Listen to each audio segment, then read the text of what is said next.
mean, working through COVID, I was a general manager for a $90 million business a year. Okay. You know what I'm saying? Yep. So I managed 350 people indirectly.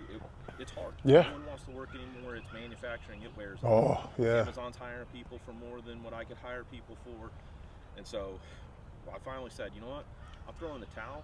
What's important in life is my children and my wife, and because that will be forever. Yeah. This is 10 years. Season, yeah. It's a season. Yeah. That's it. You know, I'm on the bus. And then finally, I'm not on the bus. And he told me, he goes, this is a halftime, dude. It's a reset. Sometimes you have to have that in your life, which again, like the strong, egotistical man that I was is like, man, that's weak. Why you Oh, man. I'm telling you, I'm helping my wife. I got a dentist appointment with my son on Thursday. Yep, you're I going. never used to help with any doctor's appointments. Yeah. I was able to go do field day. Remember field day was like the greatest day. Yeah, for to me go out in with the kids, yeah. I was there with my kids. Yeah. And so, like, what are they going to remember? They don't remember when I was director of operations for a publisher.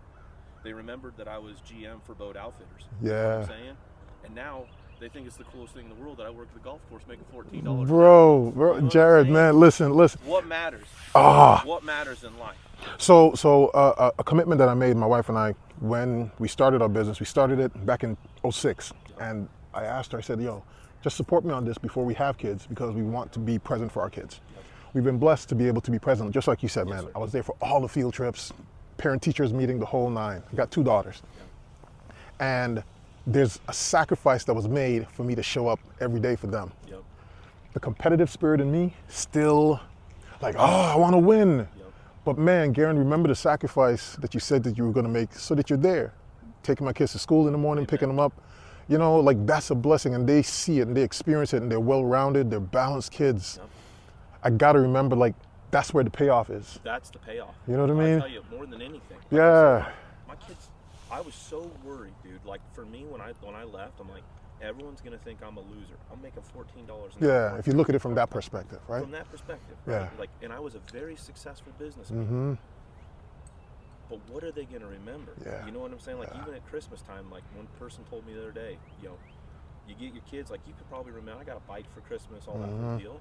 What your kids remember are the experiences that they have with you. Every day I'm off, one of my kids comes and plays 9 or 18 holes golf with me. You know what I'm saying? They will remember that. I'm able to have the tough conversations with them. Yeah. That dads don't get the opportunity Yeah. because they're gone. You know what I'm saying? I get to do those things, Jared. I get to do those We things. can pay our bills. Other than that, nothing else matters. Nothing else matters. You know, that's why like I think about Bobby Bowden. He always said, faith first, family second, and football's somewhere else Distant down down that the- line, yeah. way down that line. Yeah. And that is a man that shaped men. You know what I'm saying? Like Derek Brooks, great guy. Yeah, doing yeah. Big things In Tampa, you yep. know? And so, you know, Warwick Dunn, mom was shot and killed when he was a kid. And he's been given to the community What do you constantly. think they think? That, man, Coach Bowden's a man I'm going to remember because of how many games we won? Nah. That's what it's about, man. Thanks for the reminder, man. That's it, dude. It's solid. Honestly, I have to remind myself, you know, so these conversations help me because I sit here some mornings and I go to myself and I'm like, Like, what am I doing? what am I doing? You know what I mean? Yeah. Because I know what I have. Yeah. Okay. But at the same time, I'm thinking to myself, do I start looking again? I know what that's going to be because I know how I'm wired. Yeah. I know the second, like even here, this is supposed to be an easy job, man. I want it to be perfect. Right, You know what I'm okay, saying? And got so, it. Like, that is something that I got to work on myself. And even when I'm out here picking this range and that pickerel, Yeah. I want to get every single ball off of this range. Oh, so that's how you allow your competitive spirit to even. Well, no, not even that. I have it's therapy for me. Mm. Because as I'm driving around, no matter what, you're still hitting balls. So There's always going to be balls out there. yeah. You know what I'm saying? Sometimes you got to let it go. The same way when I was working, my boss used to tell me, he's like, you got to find a balance. This Yeah. balance thing. Yeah. There is no such thing as balance, No, man. no. When you're wired to win, Yeah. you're all in. All in.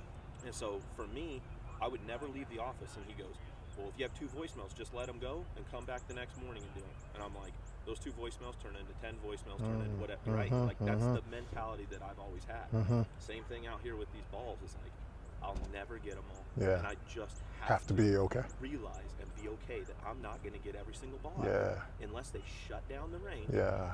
I won't get everything. And it's the same way in business. Unless literally you stop everything in a time machine in a vacuum, Yep. it ain't ever going to be perfect, man. Yup. You just got to do your best. My guy. Know that your best is probably better, and and this is where I say, and this is where the ego comes in. Yeah. My best, my worst day is probably better than 90% of people's best days. You know what I'm saying? Facts. Yeah. And so you got to be okay with that, but it's humbling. It is humbling. Man, you were the guy that we were supposed to have this appointment. I appreciate you. Man, I love it. Yeah. All right, dude, you too, man. You too. Thank you.